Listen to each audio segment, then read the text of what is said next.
उत्पात मचाया गया। दंगे भड़काने की खुलेआम कोशिश की गई और तो और पुलिस को फोन करके धमकाया गया। पूर्व सीएम मुलायम सिंह यादव का नाम लिया गया और यह सब करने वाला था बीजेपी का जिला अध्यक्ष मुखलाल पाल। सोचिए, एक आदमी खुलेआम पुलिस को धमका रहा है, खुलेआम गुंडागर्दी कर रहा है, सरकार की छवि को खराब कर रहा है और तो और इसके खिलाफ कोई कार्रवाई नहीं हो रही। कौन है ये मुखलाल जिसे इतना वीआईपी ट्रीटमेंट मिल रहा है? बीजेपी किसके दबाव में है? Special report. ये मुलायम सिंह की सरकार नहीं है कि आप गोली चलवा दोगे, और आपकी हिम्मत है तो आप गोली चलवा कर देखिएगा।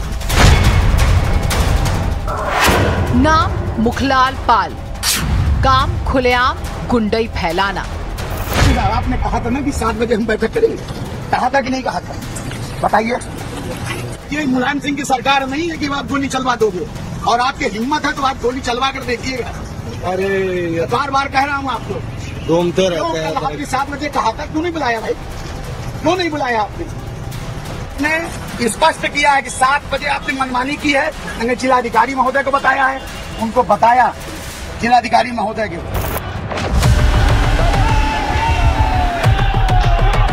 जो आरोप मुखलाल पाल पर लग रहे हैं उसका कारण ये वीडियो है। आरोप है कि उन्होंने ही नवाब अब्दुल समद मकबरे में तोड़फोड़ करवाई, माहौल खराब करवाया और तो और उन्होंने तो प्रशासन को पहले ही चेतावनी दी थी, ऐलान कर दिया था कि ऐसा है, हम ऐसा करेंगे, रोक सको तो रोक लो, हम तो आएंगे, उत्पात मचाएंगे।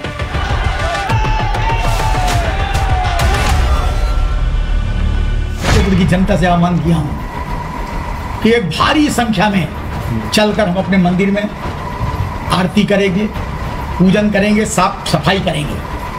ये किसी प्रकार की कोई गड़बड़ी होती है तो उसका दोषी पुलिस प्रशासन होगा और शासन होगा।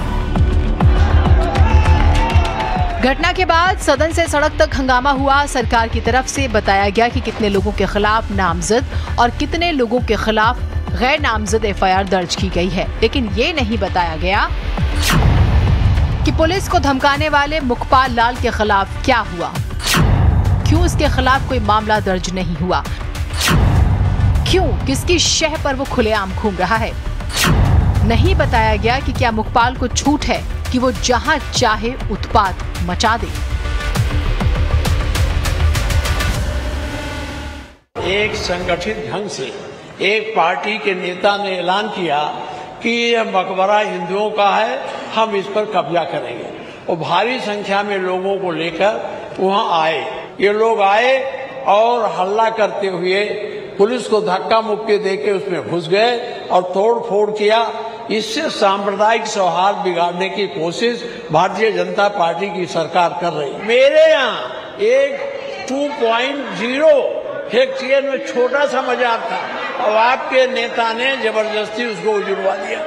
तो ये एक परिपाटी चल गई है कि मुस्लिम मदरसों को तोड़ो, मुस्लिम मकबरों को तोड़ो, जिससे सांप्रदायिक सद्भाव बिगड़े और एक पक्षीय राजनीति इनकी चल सके। इसमें सरकार का और कोई सरकारी तंत्र का किसी प्रकार से इन्वॉल्वमेंट नहीं है। हम इस बात का पूरी तरीके से खंडन करते हैं। फतेहपुर 11/8/2021 को शाम को 6:21 पर इस पर रिपोर्ट लिखी गई। बाद में रिपोर्ट लिखी गई और ये 11 लोगों के नामजद रिपोर्ट है, और नहीं 10 लोगों के नामजद है और 150 लोग अज्ञात। इसमें 11 नामजद रिपोर्ट है।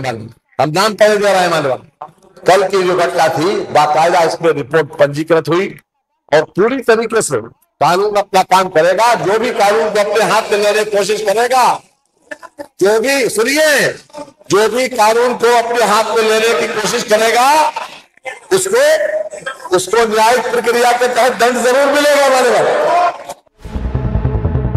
खैर, पूरा देश सोच रहा है कि ऐसी कौन सी शक्तियां हैं जो मुखलाल पाल को इतना संरक्षण दे रही हैं, जबकि मुखलाल पाल एक विवादित नेता है।